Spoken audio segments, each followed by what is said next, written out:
Imaginez que vous ayez un ami qui n'investit pas en lui-même, qui sort le soir, qui boit, qui fait la fête, qui se divertit sur les réseaux sociaux et qui continue du coup un job qu'il déteste et reste dans le déni. Et que vous maintenant vous ayez décidé de changer, que vous ayez décidé de transformer votre vie et de devenir libre financièrement et de ne pas faire ce que les 99% des gens font. Et bien si c'est votre cas, vous êtes dans la bonne vidéo. Dans cette vidéo, on va voir les choses que les 1% font, que les 99% ne font pas.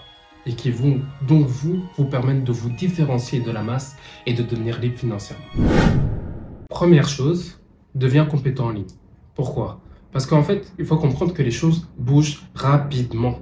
Avant, il suffisait juste d'avoir un diplôme de secondaire pour pouvoir vivre confortablement. Ensuite, il a fallu avoir un diplôme d'université pour pouvoir vivre confortablement.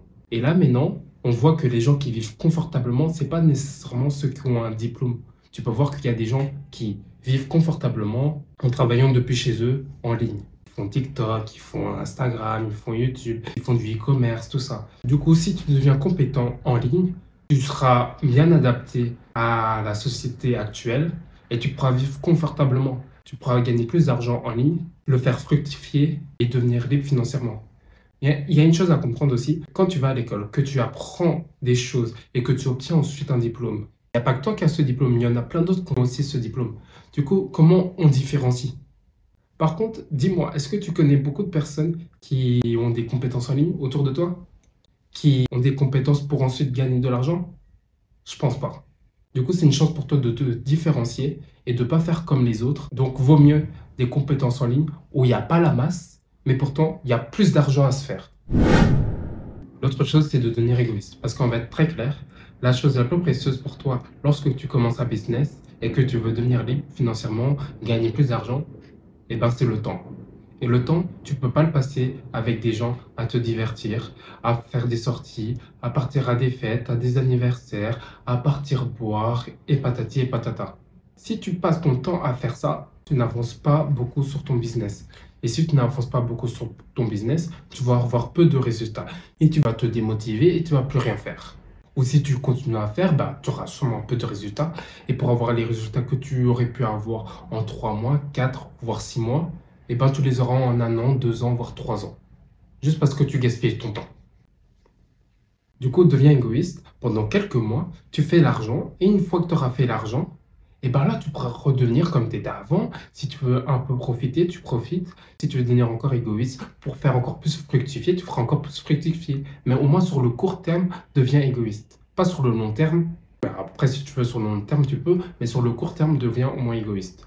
Et pour ceux qui ne comprendront pas que tu deviennes égoïste pour tes projets, pour devenir libre financièrement, et ben tu les next. Parce qu'on n'a pas le temps de discuter avec des gens qui ne te comprennent pas. Parce que ça va juste créer des conflits, te prendre du temps et même de l'énergie. Du coup, n'essaie même pas de discuter avec des gens qui ne comprennent pas. Reste dans ton coin, travaille, focus. Une autre chose à faire, c'est de devenir producteur.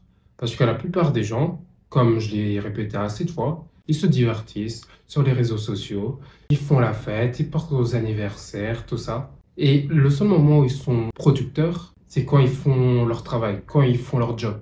Mais une fois qu'ils rentrent à la maison, c'est totalement consommateur. Et nous, on veut pas ça. Du coup, ce que tu vas faire, c'est qu'une fois que tu fais ton job, du coup que tu es producteur, quand tu rentres à la maison, il ne faut pas redevenir consommateur. Tu vas plutôt être producteur, commencer à créer des services, commencer à créer des produits avec les compétences en ligne que tu auras appris.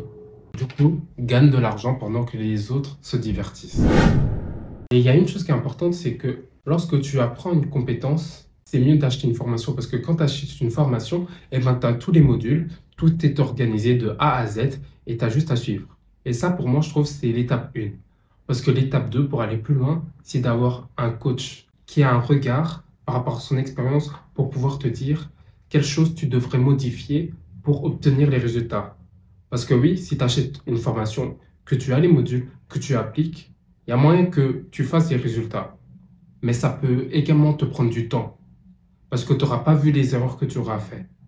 Alors que si tu as un coach pour pouvoir te dire quelle erreur tu as fait, qu'est-ce que tu aurais pu améliorer, qu'est-ce que tu aurais dû faire à ce moment-là, parce que peut-être tu as mal compris un module, et ben ça te permettra d'aller plus vite, d'avoir des résultats plus vite et de faire de l'argent, du coup, plus vite. L'autre point important, c'est d'être focus. La plupart du temps, quand on traîne sur les réseaux, on peut voir les résultats de personnes qui ont réussi, qui font des millions, ou qui ont leur premier revenu après 1 mois, 2 mois, 3 mois. Et ce qu'on fait en fait, c'est qu'on se dit alors que le business que nous on fait, eh ben, il ne fonctionne pas. Peut-être que je devrais me lancer dans le business que la personne fait. Parce que là, je vois, elle a des résultats, des résultats. Mais en fait, comme on voit que le résultat, on voit pas le processus, on voit pas ce qu'il y a eu avant, on voit pas tout le travail qui a été fait avant pour avoir ces résultats-là. Et on est constamment entouré de résultats, résultats, résultats, mais jamais de processus qui nous montre, ah mais en fait ça a pris 6 mois, peut-être que ça a pris 1 an, pour certains ça a pris 2 ans et demi à tester, à tester, à tester le business pour comprendre, pour ensuite pouvoir devenir libre financièrement. Et c'est pour ça que je conseille du coup d'être focus sur un business. Tu fais un business, tu restes focus. Et oui, peut-être qu'il y en a, ils ont réussi en 2 mois, 3 mois. Et peut-être toi, ça va prendre 1 an ou 2. Mais le résultat final, à la fin, c'est de gagner de l'argent pour pouvoir devenir libre financièrement. Du coup, toi, compare à personne. Reste juste focus sur ton business. Améliore-le à chaque fois, constamment. Améliore-toi, améliore tes compétences. Et suis les conseils de ton coach si tu en as un. Et ça peut que fonctionner à la fin. Le dernier point qu'on va aborder, c'est le fait de créer une deuxième source de revenus. Pourquoi? Parce que ce que la plupart des gens font, c'est qu'ils partent travailler, ils reçoivent un salaire, ils vont dépenser tout le salaire. Et ils vont profiter du coup de ce salaire. Ils n'ont plus rien après. C'est-à-dire, s'il y a un problème, il n'y a plus rien. Et genre, ils n'ont rien mis de côté, rien. Parce qu'ils ont tout dépensé. Du coup, ce que tu vas faire, c'est qu'une fois que tu auras créé ta première source de revenus, cette source de revenus, les bénéfices, eh ben, tu n'en profites pas. Ce que tu vas faire, c'est que tu vas les investir, peut-être en bourse, dans l'immobilier, dans ce que tu veux, mais tu vas les investir quelque part pour faire fructifier cet argent. Et cet argent, tu n'y touches pas. Ça va te servir de sécurité au cas où s'il y a un pépin, un imprévu, quelque chose qui a mal tourné, eh ben, tu vas pouvoir te servir de cet argent pour régler le problème. Et la deuxième source de revenus, elle va te permettre de profiter, de kiffer ta life, de faire ce que tu veux. Si tu veux faire des sorties, tu pourras faire des sorties. Si tu veux rester à la maison, à, je sais pas, regarder une série, des films, tu pourras faire ce que tu veux.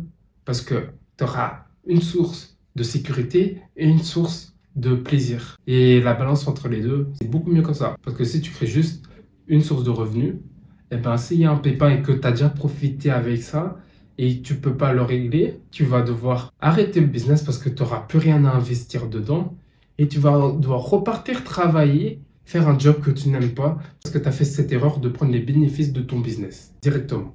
Alors ne fais pas cette erreur-là, comme ça tu n'auras pas besoin de retourner dans la rat race.